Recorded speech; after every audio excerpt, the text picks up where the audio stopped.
Akhil Bharatiya Congress committee और प्रदेश Congress committee के निर्देश के बाद सोमवार को कांग्रेस कार्यकर्ताओं की ओर से नवलगढ़ नगरपालिका के पास अग्निपथ योजना के विरोध में सत्याग्रह किया गया। सत्याग्रह की अगुवाई सीएम सलाहकार डॉक्टर राजकुमार शर्मा ने की। डॉक्टर राजकुमार शर्मा ने कहा कि अग्निपथ योजना युवाओं के भविष्य एवं देश की सुरक्षा के साथ खिलवाड़ है। राजस्थान के हजारों युवा देश सेवा के लिए सेना में भर्ती होते हैं। पिछले कई वर्षों से सेना भर्ती की तैयारी कर रहे नौजवानों के सपनों को ध्वस्त किया जा रहा है। इस मौके पर पालिका अध्यक्ष शोएब खत्री ने कहा कि युवाओं के हितों के विपरीत ये योजना बनाई गई है। इस अग्निपथ योजना को वापस लिया जाए। कुछ पूर्व सैनिकों ने भी इस योजना का विरोध किया। इस मौके पर पालिका उपाध्यक्ष कैलाश चोटिया, ब्लॉक कांग्रेस कमेटी अध्यक्ष राजेंद्र राठी, पंचायत समिति सदस्य सुविता सीगढ़, पंचायत समिति सदस्य मोना राठौड़, पंचायत समिति सदस्य रिंकू पूनिया, मुकंदगढ़ पालिका अध्यक्ष मनीष चौधरी, पालिका उपाध्यक्ष शहजाद चौबदार, पार्षद अनिल शर्मा, दीपक सर्राफ, पार्षद दान खत्री, सुभाष बुनकर, कांग्रेस सेवा दल के मोइनुद्दीन खान, मोहम्मद अयूब बिल्लू, आरिफ चौहान, अनिल पारिक, कैलाश जांगेड़, एडवोकेट बाबूलाल वर्मा, युवा नेता बलदेव सैनी, सरपंच हरफूल पूनिया, संजीव कुमार तोगड़ा, पार्षद महेंद्र सैनी, अनु महर्षि, जिला परिषद सदस्य बजरंग लाल जांगीड़, धर्मेंद्र पारिक, युवा नेता राकेश दायमा, अनोखा सैनी, ओमी पंडित, शहजाद जिंद्रान, सहव्रत सदस्य अरुण सैनी, प्रदीप चोटिया, संजय कड़वाल सहित काफी संख्या में जनप्रतिनिधि व नवलगढ़ के लोग मौजूद थे। भारत माता की, भारत माता की, बोले बाबा रामसा पीर की। यहाँ पर उपस्थित सभी मेरे पिता तुल्य बुजुर्गों, माता बहनों, नौजवान दोस्तों, पत्रकार साथियों, आज पूरे हिंदुस्तान में केंद्र सरकार की नीतियों के खिलाफ और विशेष तौर से अग्निवीर अग्निपथ एक ये जो स्कीम लेके आए हैं, स्कीम नहीं मैं कह रहा हूं, स्टेम लेके आए हैं, उसके खिलाफ पूरे राष्ट्र में कांग्रेस पार्टी सत्याग्रह कर रही है। मुझे खुशी है कि मेरे नवलगढ़ में 36 कौम के लोग इस सत्याग्रह के अंदर अपनी आहुति दे रहे हैं। मेरे से पहले वक्ताओं ने, विशेष तौर से उन फौजी भाइयों ने जो अपने विचार रखे, उन विचारों के अंदर हम सब लोग अपनी सहमति जताते हैं, क्योंकि बहुत बड़ी बातें उन्होंने कही हैं। कप्तान रामनिवास जी ने स्टार्ट किया था। कप्तान साहब ने सबसे बड़ी बात जो कही वो कही कि फौज के अंदर आरक्षण कर दिया, 100 युवा भर्ती होंगे, उसमें से 25 को परमानेंट करेंगे और 75 को वापस घर भेज देंगे 4 साल बाद में। अब आप सोचिए, वो 100 फौजी, उन्होंने तो विस्तार से बताया है कि ऊपर का जो अफसर होगा उसके अनुसार अगर वो नहीं चले और वो देश की रक्षा के लिए अपने विचार जिस जोश के साथ वो सेना में गए, अगर उसके अनुसार चले, मैं जहां तक समझता हूं कि वो 25 भी छांटनी नहीं कर पाएंगे, 100 के 100 ही निकाल देंगे। भाई भतीजावाद, क्षेत्रवाद, जातिवाद, धर्मवाद सब हावी हो जाएंगे वहां पे। देश के प्रधानमंत्री जी 2014 में आपने सत्ता संभाली।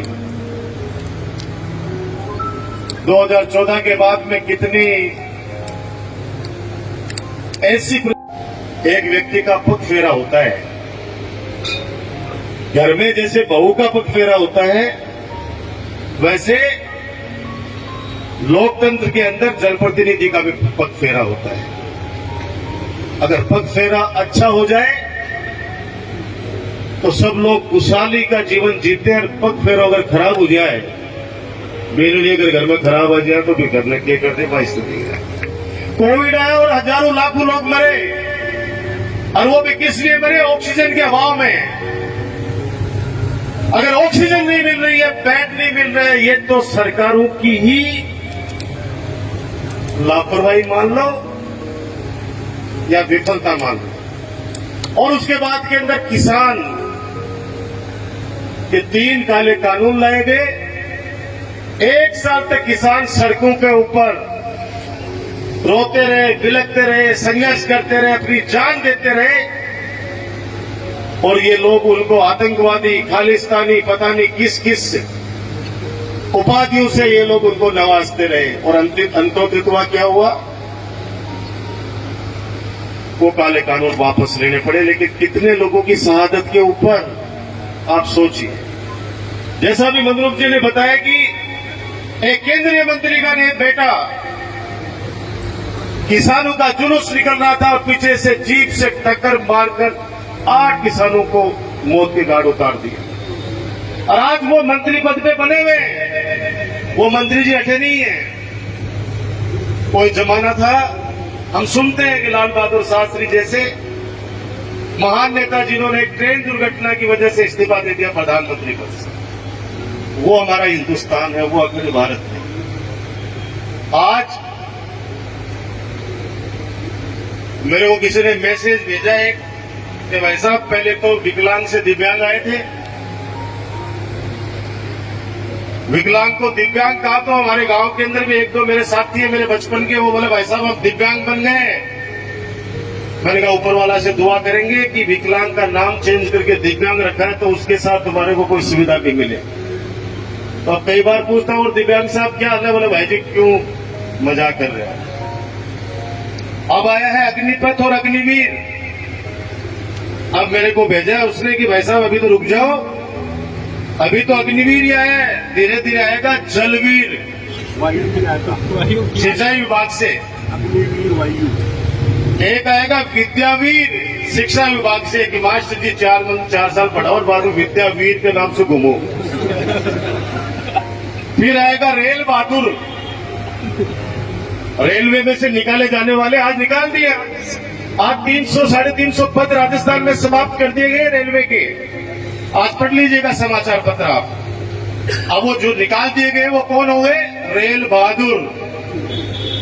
फिर आएगा पुलिस विभाग का सुरक्षा सम्राट, मतलब पुलिस से निकलने के बाद में सब लोग कहेंगे आइए सुरक्षा सम्राट जी। फिर ये जो आईएएस है ये आएंगे जिला शिरोमणि, रोडवेज आएगी रोड राजा, कृषि विभाग आएगा एग्रोनाथ, और बैंक वाले आएंगे बैंक वीर। ये सब चीजें आने वाले समय के अंदर आपको देखने को मिलेंगी, अपने को देखने को मिलेंगी। दुर्भाग्य इस देश का यह वन वे सिस्टम है। यह मन की बात तो होती है लेकिन सामने वाला कोई कुछ नहीं कह सकता। कम से कम जितने भी शासन रहे हैं 14 से पहले, हर व्यक्ति की बात सुनी तो जाती थी, हर बात के ऊपर विचार किया जाता था। विदेश में जाते हैं, वहां की टेक्नोलॉजी को देखते हैं और आखिर हमारे इस हिंदुस्तान में लागू करने का असफल प्रयास करते हैं। अब कह रहे हैं कि वहां पे सेना के अंदर ऐसा सिस्टम है, वहां की जनसंख्या कितनी है, वहां एक सिस्टम बना हुआ है। वहां जब बच्चा जन्म लेता है अपनी मां की कोख से तो उसका पूरा का पूरा जिम्मेदारी वहां की सरकार उठाती है, खर्चा सरकार उठाती है। और अपने यहाँ पे अगर हिंदुस्तान में कोई बच्चा पैदा होता है तो 40-50 हजार रुपया को कर्जों लेके पैदा हुआ है। कर्जा लेकर पैदा होता है जो भी बच्चा जन्मा है। ये स्थिति है, आर्थिक स्थिति अपनी। जहां पे 10 लाख की पॉपुलेशन है, खर्चा पूरा सरकार उठाती है, वहां ऐसी योजनाएं चलेंगी। लेकिन जहां 150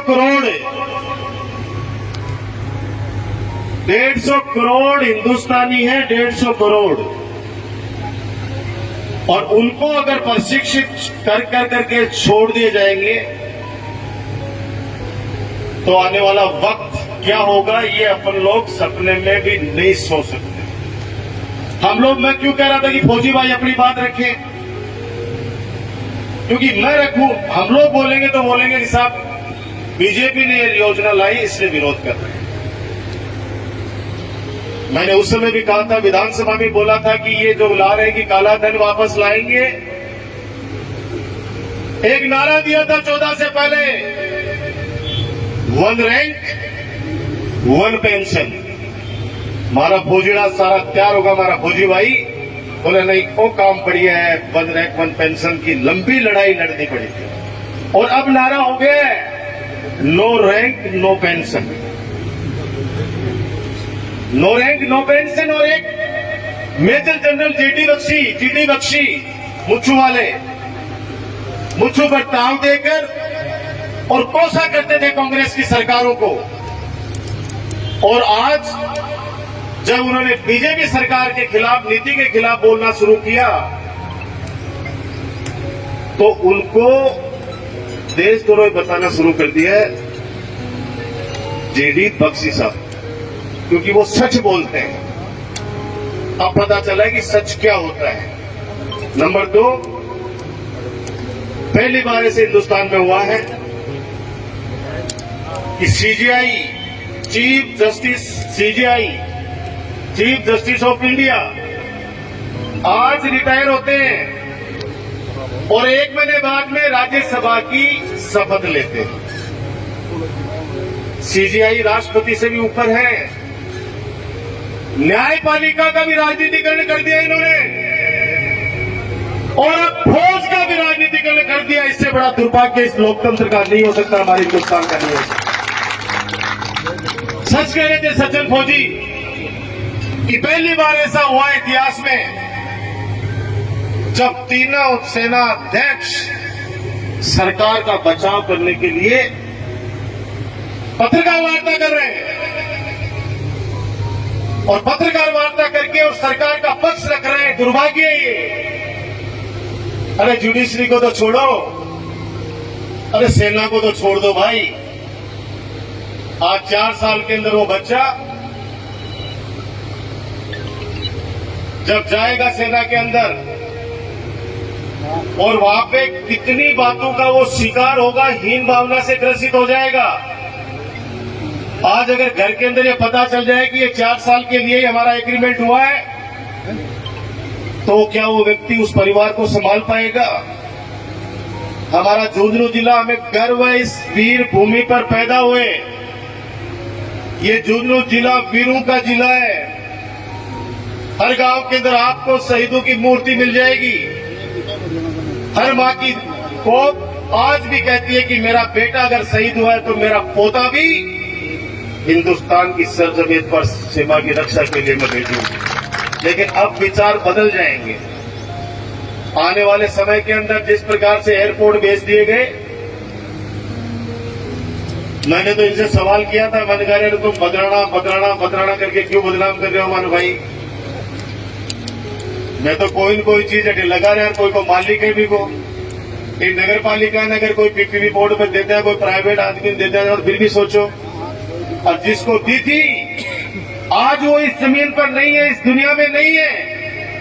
लेकिन मैं श्रद्धांजलि अर्पित करना चाहूंगा कमल मुरारका जी को, जिन्होंने सुंदर भवन और लाइब्रेरी बनाकर नवगढ़ की जनता को समर्पित दिया था उनको ये जमीन कि आप बना के दीजिए।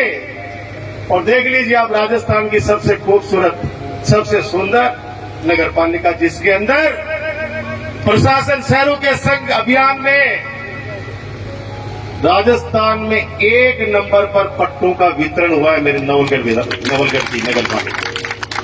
ये बात मैं उससे साथ जोड़ रहा हूं इसलिए कि सरकारी हॉस्पिटल बना रहे हैं, जमीन नहीं है नवलगढ़ नगर पालिका के पास। अब एक जमीन और आई है, भक्तू का जोड़ 430 बीघा, वो सरकारी भूमि में परिवर्तित हो चुकी है। जल्दी ही वहां पे स्टेडियम का काम भी शुरू करेंगे, क्योंकि हमारे पास उसमें लकुना था, वो गोचर भूमि थी। हमारे पास कागज उपलब्ध कराए गए और हमने माननीय एसडीएम साहब और कलेक्टर साहब से निर्णय हुआ 430 बीघा के अंदर शानदार स्टेडियम और नवलगढ़ के और भी विकास के कार्य उसमें होंगे। अब देख लेना, जब स्टेडियम का काम चालू करूंगा तो उधर भी आरोप प्रत्यारोप शुरू हो जाएंगे। सबसे बड़ा कारण तो यह कि 100 बीघा जमीन तो दाब रखी होगी। यही बदलाना की भी 30 एक बीघा जमीन दबेड़ी है। और मिलिट्री कैंटीन हमारे फौजी भाई झुंझुनू जाते हैं, मैं चाहता हूं कि नवलगढ़ के अंदर उनको मिलिट्री कैंटीन की सुविधा मिले। वो सारी चीजें हो गई हैं। ये बात मैंने इसलिए करी कि निराश मत होना, किसी भी चीज से घबराने की आवश्यकता नहीं है। नीयत जिसकी साफ होती है ईश्वर उसको बहुत आगे बढ़ाता है। और हमेशा, और मैं तो ये कहना चाहता हूं, कुछ चीजें मेरे मन में थी, मैंने कहा मेरे लोगों से मैं उनको, जिस इंसान की नीयत अच्छी है तो उसका नसीब कभी पूरा हो ही नहीं सकता। नंबर 1 कहना चाहता हूं कि जिस इंसान की नीयत अच्छी है तो उसका नसीब कभी बुरा नहीं हो सकता। और नीयत और सोच अच्छी होनी चाहिए। बातें तो हर कोई अच्छी करता है, बातें तो हर कोई अच्छी करता है। आया था ना, नारे लगवाया करते थे, आवाज आती थी कि अच्छे दिन, पूरी जनता बोलती आएंगे। अब वो नारों दोबारा सुने हैं क्या? कभी नहीं सुने। क्योंकि मैंने एक माताजी से पूछा, मैंने कहा माताजी अच्छे दिन आगा? बोला 1000 रुपया को सिलेंडर खरीद के ले आऊं, बाप बना गिद्दड़ ही लागे बोले। और एक वो बाबा जी तो आजकल दिख ही नहीं रहे, वो काला धन वाले आजकल नहीं दिखते, योग कराते हुए भी नहीं दिखते बाबा जी। 50 सुरक्षा गार्डों को लेकर 10,000 करोड़ का टर्नओवर लेकर मौज कर रही हैं। बाढ़ में जाए काड़ो धन, मैं तो हमेशा कह रहा हूं कि धन भी कोई काड़ो रहेगी। जेकागन धनु है ना, वो अलग ही चमक है। धन कभी काला नहीं होता, काला होता है गरीबी, काली होती है बेरोजगारी, काली होती है भूखमरी। धन कभी काला नहीं होता। और मैं कहता हूं, एक ही बात इस बारे में खत्म करूंगा, जो इश्यू चल रहा है इसलिए कहना चाह रहा हूं कि मुझे हर किसी के सामने, मुझे हर किसी के सामने खुद को अच्छा साबित करने का शौक नहीं है। मैं उनके लिए, आपके लिए अनमोल हूं जो मुझे समझते हैं, जो मुझे समझते हैं, मुझे उनकी परवाह करनी है। कम से कम नवलगढ़ में लोकतंत्र तो है कि नवलगढ़ नगर पालिका में मैंने कहा खुला मंच आ जाओ, हमसे सवाल कीजिए। गोयनका सेठ के ट्रस्टी खुद आए यहाँ पे, सवाल को जवाब दो, ले लीजिए जवाब। कागज चाहिए कागजों से ले लीजिए, मौखिक लेना चाहते हो हमसे मौखिक लीजिए। और एक वकील साहब ने तो कहा है, बहुत सीनियर है, उनका बहुत रेस्पेक्ट करता हूं, उन्होंने कहा कि विधायक की भूमिका संदिग्ध है। अरे भाई, मैं तो पीछ खेत था, ये योजना ही हम लेके आए। संदिग्ध किस बात की संदिग्धता तलाश कर रहे हो? हमारा सपना है कि नवलगढ़ के अंदर जिला अस्पताल बने, नवलगढ़ के अंदर मेडिकल कॉलेज बने। हमारा सपना था नवलगढ़ में सीवरेज आए, गांव गांव में हॉस्पिटल और सड़कों का जाल बिछे। हमारा सपना था बाबा साहब भीमराव अम्बेडकर का छात्रावास बने। हमारा सपना था पीजी कॉलेज बने बच्चों के लिए। और हमारा सबका सपना था बेटियों के लिए अलग से महिला महाविद्यालय होना चाहिए। हमारा सपना था ITI कॉलेज खुलने चाहिए। ये सपने हमने पूरे किए। और इन सपनों को पूरा करने में सबसे ज्यादा भूमिका, यानी 100 में से 99% भूमिका किसी की है तो आप सब लोगों की है, नवलगढ़ की, मेरे छत्तीसगढ़ की जनता की। आरोप लगाना आसान है, सुन तो नहीं रहे, बोल तो नहीं रहे। कभी प्रेस कॉन्फ्रेंस करते हुए देखा है हमारे प्रधानमंत्री जी को? कभी नहीं देखा होगा। और कल परसों एक वीडियो देखा कि अगर बीच के अंदर फोटो शूट के अंदर कोई व्यक्ति आ गया और वो भी एक मेंबर ऑफ पार्लियामेंट, उसका किस तरह से अनादर कर दिया गया। कैबिनेट की मीटिंग के अंदर, आपका नवलगढ़ का कैबिनेट की मीटिंग के अंदर प्रतिनिधित्व रहा है पिछले कार्यकाल में। आवाज उठाते थे हम लोग, कोई मुख्यमंत्री जी बात रखते थे, हमारे साथ सुझाव लेते थे, हम सुझाव देते थे। केंद्रीय कैबिनेट की मीटिंग के अंदर सिर्फ आदेश सुनाए जाते हैं, बाकी हस्ताक्षर करा लिए जाते हैं। अरे जिस आदमी ने गरीबी नहीं देखी हो, जिस आदमी ने जमीन नहीं देखी हो, जिस आदमी को पता नहीं कि आम आदमी की तकलीफ क्या है, सैनिकों के लिए योजना बनाने वाले कौन लोग हैं, उनका पता करिए, आपको पता चल जाएगा। वो लोग हैं जो धरातल की बात को समझते नहीं है। अब उनसे पूछा गया कि ये योजना क्यों लाए? पैसा नहीं है केंद्र सरकार के पास। अभी तो सितंबर के अंदर ये फ्री, ये खाद्य सुरक्षा भी बंद होने वाली है, फ्री का राशन। उसके बाद अच्छे दिन आ जाएंगे। फ्री का राशन की योजना भी बंद करने वाले हैं और कह रहे हैं कि निजी हाथों में दे दीजिए सब चीजों को। वो जाने, अपना काम जाने। बहुत दुख होता है जब 70 साल के अंदर हमारे देश के प्रधानमंत्री, चाहे पंडित जवाहरलाल नेहरू से लेके चौधरी चरण सिंह जी से लेके विश्वनाथ प्रताप सिंह जी से लेके, जिन्होंने भी इस देश के अंदर प्रधानमंत्री पद की जिम्मेदारी संभाली है, इस देश के लिए बहुत कुछ किया है। 70 साल में हमारा देश बहुत आगे बढ़ा है। और आज वो लोग कहते हैं कि 70 साल में कुछ नहीं किया। अभी मैं 2 दिन पहले हैदराबाद में था, एक मोदी जी के भक्त मिल गए, मेरा स्वागत किया था उन्होंने। उनको पता नहीं कि मैं किस नेचर का व्यक्ति हूं। उन्होंने फूल का गुलदस्ता दिया, फिर जूस पिलाया और फिर बोले कि ये चीज तो होनी चाहिए राजकुमार जी। मैंने कहा भाई अब घर पे आया, स्वागत कर लिया, अब जाने दे हमको यार। नहीं माना।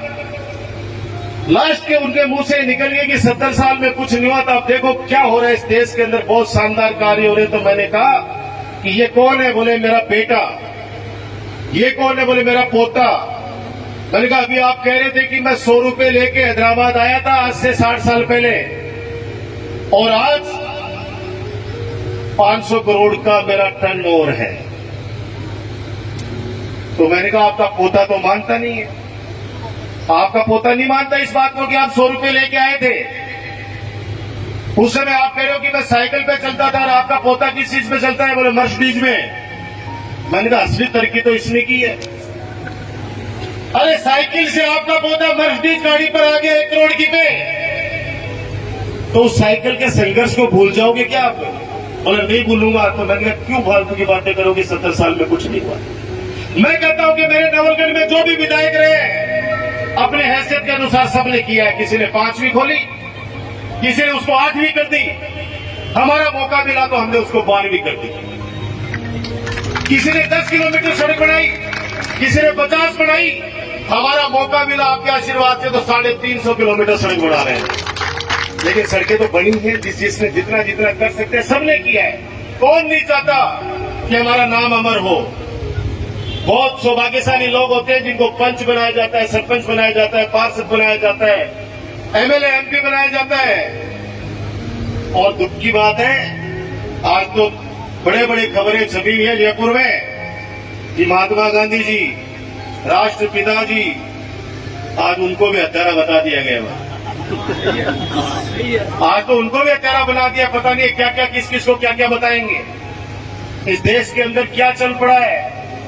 मैं साफ कर रहा हूं आपको, सबसे बड़ी चुनौती क्या है? चुनौती है अपराध, बेरोजगारी, भूखमरी से जो अपराध बढ़ रहे हैं वो सबसे बड़ी चुनौती है। एक इज्जतदार आदमी ये सोचता है कि मैं सुबह घर से निकला, शाम को वैसा का वैसा घर पे आ गया तो भगवान को धन्यवाद देता है, ऊपर वाले का शुक्रिया अदा करता है कि मैं आज वापस मेरे घर पे सकुशल आ गया। स्थितियां विकट है इसलिए क्योंकि आज ये खामियां वगैरह सब आपको बता चुके हैं, क्योंकि सबको आजकल सोशल मीडिया पे है सब चीजें।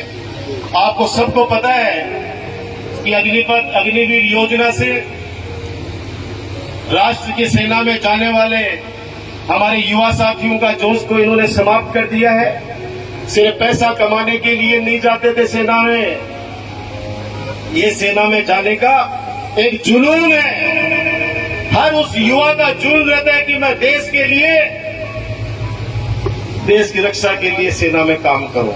अगर उनको भी आप निजीकरण कर दोगे, 4 साल में बांट दोगे, तो मैं जहां तक समझता हूं कि जब वो आएगा वहां से तो गांव के अंदर उसको कोई भी रेस्पेक्ट की नजरों से नहीं देखे।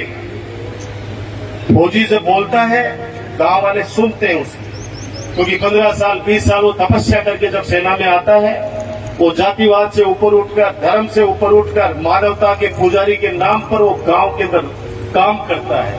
उसके लिए इंसानियत और राष्ट्र सबसे बड़ी बात होती है।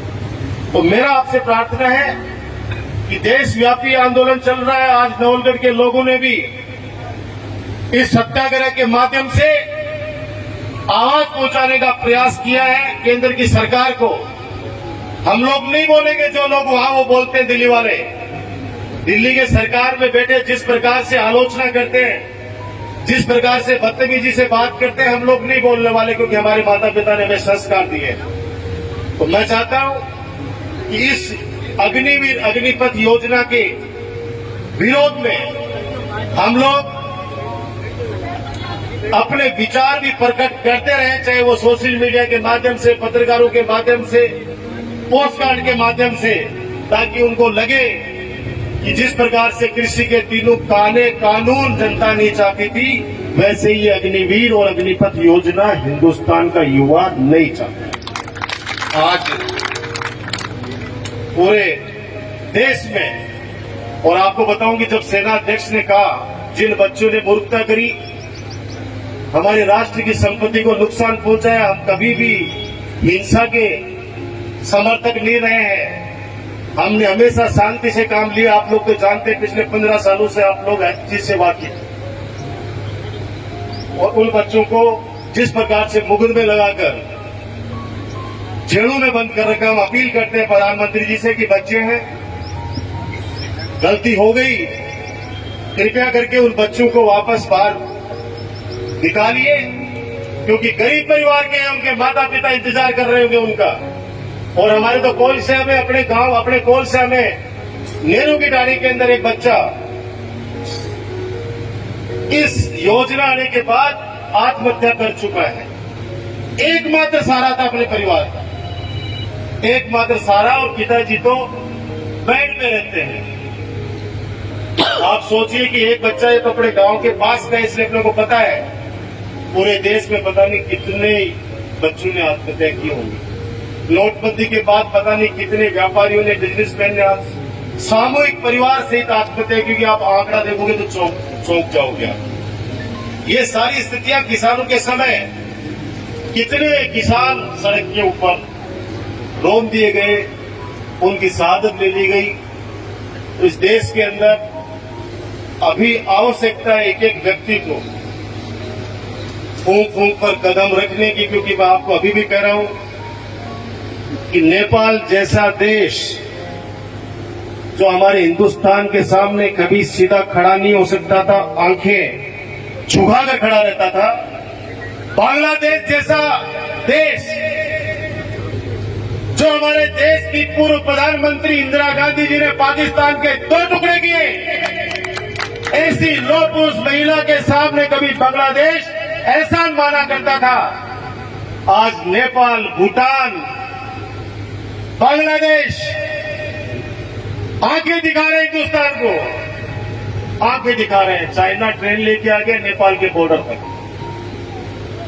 कोई नहीं सुनना चाहता, कोई नहीं सुनना चाहता। धीरे धीरे मैं आज कह रहा हूं आपको, ये जनता के अंदर एक बहुत बड़ा आक्रोश एक अंदर ही अंदर फूट रहा है। कभी ये देश में संसद के अंदर बयान देते हैं कि आरक्षण का भी पुनर्समीक्षा करेंगे, और ये स्टेटमेंट देने के बाद में 15 दिन तक पूरे देश में हाहाकार मच जाता है। लास्ट में कहते हैं हमारी जुबान फिसल गई थी। जैसे राष्ट्रपिता महात्मा गांधी जी को हत्यारा बता के वो माननीय साहब कह रहे हैं कि मैं माफी मांगता हूं, रोजिना मांगते हो। तो